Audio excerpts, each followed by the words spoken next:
بسم اللہ الرحمن الرحیم۔ آج ہم مینگورہ سوات میں ہیں اور جماعت اسلامی کے ایک بہت ہی بزرگ اور سینئر ترین رکن، سابق سابق امیر ضلع، اور میرا یہ خیال ہے کہ اس وقت جماعت اسلامی کے معمر ترین ارکان میں سے ایک رکن محترم خالق داد خان صاحب کے حجرے میں ہم ان کے پاس آئے ہیں۔ مجھے یہ شرف حاصل ہے کہ محترم خالق داد خان صاحب میرے دادا جان کے دوست اور ان کے جاننے والے، پھر میرے والد صاحب محترم ڈاکٹر کمال کے ساتھ مرکزی شورا میں جماعت کی اکٹھی قیادت کرنے والے، اور پھر مجھ پر بھی شفقت کرنے والے۔ تو تین نسلوں کا یہ ایک تعلق ہے ان سے، اللہ تعالیٰ انہیں سلامت رکھے۔ ہم ان کے پاس آئے، یہ پوری تاریخ ہیں جماعت اسلامی کے حوالے سے، یہ ایک باب ہیں، اللہ تعالیٰ انہیں سلامت رکھے، پہاڑی کا چراغ ہیں۔ تو سب سے پہلے تو بہت شکریہ جی، ہمیں ٹائم دیا، اور آپ کو دیکھ کے مجھے اپنے دادا جان یاد آ گئے۔ تو ان سے کسی ملاقات کا کوئی تذکرہ، کوئی آپ کا کوئی یاد؟ بسم اللہ الرحمن الرحیم۔ آپ کی ملاقات اور آمد کی میں دل کی گہرائیوں سے خوش آمدید کہتا ہوں کہ آپ کی آمد نے مجھے ایک تاریخ یاد دلائی، آپ کے ساتھ خود بھی اور آپ کے والد صاحب بھی اور آپ کے نانا صاحب بھی۔ غالباً یہ سن 1961 ہے یا 59 ہے، 60 یا 61۔ یہ سوات کا ایک واقعہ تھا، اس میں ہم ہائی کورٹ کے لیے خصوصاً اس وقت جو اسمبلی تھی، ہمارا ایک ڈیلیگیشن وہاں کام کر رہا تھا، تو میں اس ڈیلیگیشن میں ہوتا تھا۔ خان صاحب چونکہ بڑے مہربان تھے، جانے پہچانے تھے، تو ہم ان کی دکان پر بھی جاتے تھے، ان کی باتیں بھی سنتے تھے پیار و محبت کی۔ تو ان سے ملاقات ہوئی، اور اس کے بعد کمال ڈاکٹر کمال صاحب تو اسٹوڈنٹ تھے، لیکن بعد میں تو وہ رکن بھی بنے، مرکزی شورا کے بھی ایک فعال، انتہائی سنجیدہ مخلص رکن تھا۔ ان کے ساتھ ملاقاتیں اور میرے تعلقات، بلکہ ذہنی وہ ہم آہنگی بھی میرے اور ان کی ایک تھی۔ تو بڑے خوشگوار دور گزرے ہیں اور سنجیدہ دور گزرے ہیں۔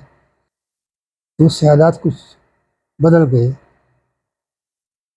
ظاہر بات ہے کہ حالات میں وہ کچھ مشکلات اور پیچیدگی تھی، تو حالات ہمارے اسموتھ نہیں جا رہے تھے، اس میں بریکیج ہوتے تھے، لیکن تب بھی اس وقت اس سے حالات ذرا بہتر تھے، لیکن تب بھی کچھ لوگ تھے تو ہم آگے باقی تھی۔ لیکن بعد میں اب تو مسئلہ کچھ، بعد میں تو تقریباً 26 سال شورا کا رکن ہوا ہوں، اور پھر بسترے پر پڑ گیا تو شورا پر رہ گئی، ابھی تک بسترے پر ہوں۔ یہ صورتحال۔ آپ سید ابوالعالی مودودی سے کب اور کیسے ملے؟ ان سے ملاقات بھی میرے خیال میں 60 سے ہوا ہے۔ اچھا، جب یہاں تاج الملوک صاحب تو لالا صاحب وفات پا گئے، تو وہاں جنازہ فتحانے کے لیے آئے تھے، تو ان سے ملاقات ہوئی، اور بعد میں تو میں ہمیشہ جاتا رہا ہوں اچرا میں۔ اچھا، آپ کب جماعت اسلامی کی مرکزی شورا کے رکن کب بنے؟ 87 میں۔ 1987 میں۔ اور امیر ضلع؟ اس اکتوبر 87 میں امیر ضلع بناؤ دسمبر میں شورا کا رکن بنا۔ اچھا اچھا، اور پھر اس کے بعد آپ مسلسل کتنا عرصہ رہے یہاں امیر ضلع؟ پھر میرے خیال میں 26 سال ہے، لیکن یہ 2 سال میں تو بسترے پر رہا ہوں۔ اچھا اچھا اچھا، اور اس دوران آپ ایم این اے کب بنے؟ 90 کے انتخاب میں بنا، اچھا، 2.5 سال۔ یہاں سوات میں آپ نے ظاہر ہے بڑی مشکلات دیکھی ہوں گی، والی صاحب کا دور بھی دیکھا ہوگا، تو اس دور میں جماعت کا کام اور اب کے جماعت کے کام میں کیا؟ اصل بات ہے کہ وہ دور پاکستان بھر میں سب سے بڑے امتحان کا دور تھا، کیونکہ وہ والی سوات تھے، ایک بادشاہ تھا، ڈکٹیٹر تھا، یہاں سیاسی جماعتیں نہیں تھیں، صرف جماعت اسلامی نے آغاز کیا، کچھ رفقا نے، جانے پہچانے بھی نہیں تھے، لیکن ان کا جو سربراہ تھا تاج الملک صاحب، وہ تو جانے پہچانے تھے، ان کا کاردار بھی رہا ہے۔ اس کے بعد اوپر میرے خیال میں وہ 44 میں رکن بنا ہے اور امتحان شروع ہوا، تو یہاں جو لوگ متاثر تھے رفقا کیسے تھے اس کو بھی معاف نہیں کیا گیا، اور جو بعد میں ایک دو ارکان بن گئے تھے وہ جیلوں میں چلے گئے، 17 سال جیل میں۔ میں بھی اسی دن میں جماعت سے چونکہ 53 میں متعارف ہوا، کیونکہ میرے والد محترم صاحب کے پاس اخبار آتا تھا، ان میں مولانا مودودی کے 2 مضامین میں نے پڑھ لی، تو میں تعجب میں پڑھا کہ وہ تو ایک ملا آدمی ہے، ان کی یہ بات ہے، لیکن پورے طور خیال نہیں رہا۔ 53 میں کچھ ایک قریب کے گاؤں میں منتقل ہوا، تو ہمارے وہ 2 رفقا، ایک ہمارا عزیز تھا حاجی عثمان غنی صاحب، ایک ہمارے بھائی کے دوست اور ہمارے بھی دوست یہاں پر ہوتے تھے، حضرت احمد صاحب ان کا پہلا نام تھا، وہ دونوں جیل میں گئے تھے، 17 مہینے جیل میں رہے، سخت جیل میں۔ جب وہ رہا ہو گئے تو حاجی صاحب اور میں تو ایک محل میں تھا، اور عزیزان بھی تھے، اور رفیق صاحب اپنے والد نے ان کو گھر میں آنے سے منع کر دیا کہ میرے گھر میں نہ آنا، وہ بھی ان کے ساتھ تھے، تو جیل کے تیسرے دن وہ میرے پاس آئے ادھر، اور میں جانے پہچان تھے، قریبی رشتے دار تھے، تو حاجی صاحب کے ان کے پاس ترجمان تھا، اور خطبات کے 4 کمپلیٹ انہوں نے میرے ہاتھ میں دی۔ اس وقت مجھے مطالعے کا شوق نہیں تھا، لیکن میں کچھ پڑھ رہا تھا، میں نے پڑھ بھی لیا، میں 53 کا ماشاء اللہ لگا تھا، تو اس کی وجہ سے کچھ دلچسپی لوگوں کی زیادہ ہو گئی، یہ کیوں ہو گیا؟ بعد میں آیا تو پھر ان کے ساتھ رابطہ، اور پھر لٹریچر میں نے پڑھ کے سب کچھ سیکھ لیا، تو پھر میرا رکن نہیں بنتا تھا، لیکن اس امتحان کے دور میں جماعت کے تمام اہم لوگوں نے، اور یعنی ان کا رابطہ میرے ساتھ تھا، اور میں نچلے سطح پر ان لوگوں کو پیغام پہنچاتا تھا، میں ذریعہ تھا، ان کا مجھ پر مکمل بھروسہ تھا، اور میں کارکن تھا، لیکن یہ اللہ کا احسان تھا کہ میں کمزور آدمی ہوں، تو امتحان میں نہیں آیا، اگرچہ ان کو پتہ بھی چلا بعد میں فیصلوں میں بھی، بلکہ ان کے ساتھ ایک بار تو بالکل جھگڑا ہو گیا بڑی سوات کے ساتھ، یہ تو ان کی مہربانی تھی کہ اس نے جیل بھی نہیں اور مارا بھی نہیں، وہ مارتا تھا۔ اچھا، کوئی خاص وجہ تھی جماعت سے اس کی دشمنی کی؟ اصل بات یہ ہے کہ وہ مسلم لیگ ذہن کا تھا، ان کے فضا تھا نا، اور مسلم لیگ جماعت اسلامی کی یہ جمعیت والے اور مسلم لیگ پکے دشمن، ان کو نفرت ہے، اسی وجہ سے پھر وہاں انہوں نے پابندیاں لگائی نا، غلام محمد تھے، سکندر مرزا تھے، یہ سب کچھ، تو اس کی وجہ سے یہ سختی ہوتی، اور پھر یہاں وہ سیاست کی اجازت بھی نہیں دیتے تھے۔ آپ جماعت اسلامی کے اس وقت 50,000 ارکان ہیں، ان کو کوئی میسج دینا چاہیں، کوئی پیغام؟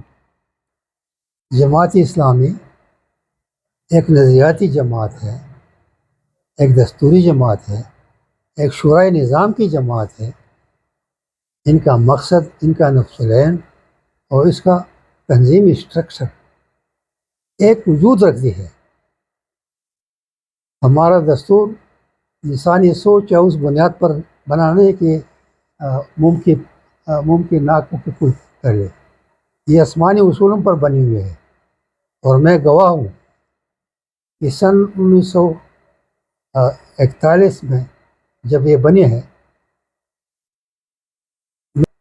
یہ جماعت 100% اپنے دستور کا پابند ہے، اس کا کارکن بھی، اس کے امیر بھی، اس کی شورا بھی ہو سکتا ہے کہ بشری کمزوری کی وجہ سے کچھ ہو، لیکن مجھے معلوم نہیں ہے.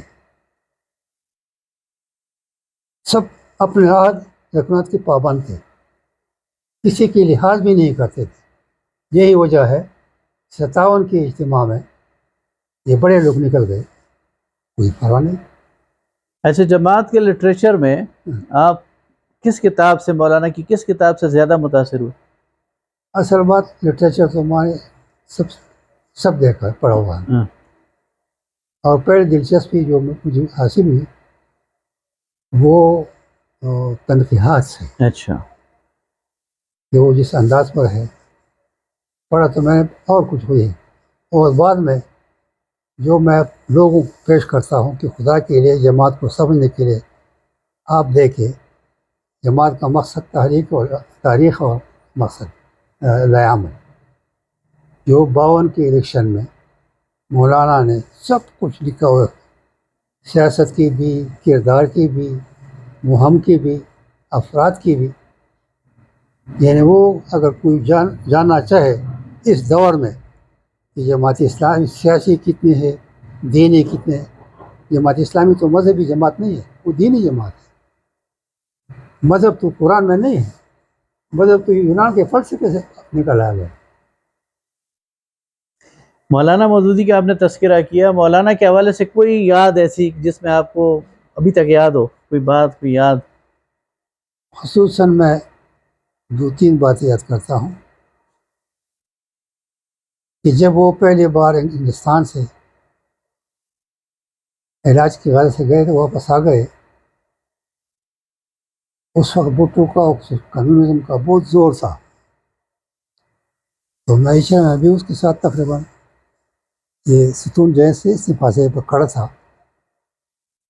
لوگوں نے کمیونزم کے بارے اور بھٹو کے بارے رکا ہے، تو انہوں نے جو فقرہ اس دن کہا تھا کہ جب تک یہ سر کندھوں پر ہے تو محمد عربی صلی اللہ علیہ وسلم کی حکومت پر کوئی کمیونزم نہیں سکتا.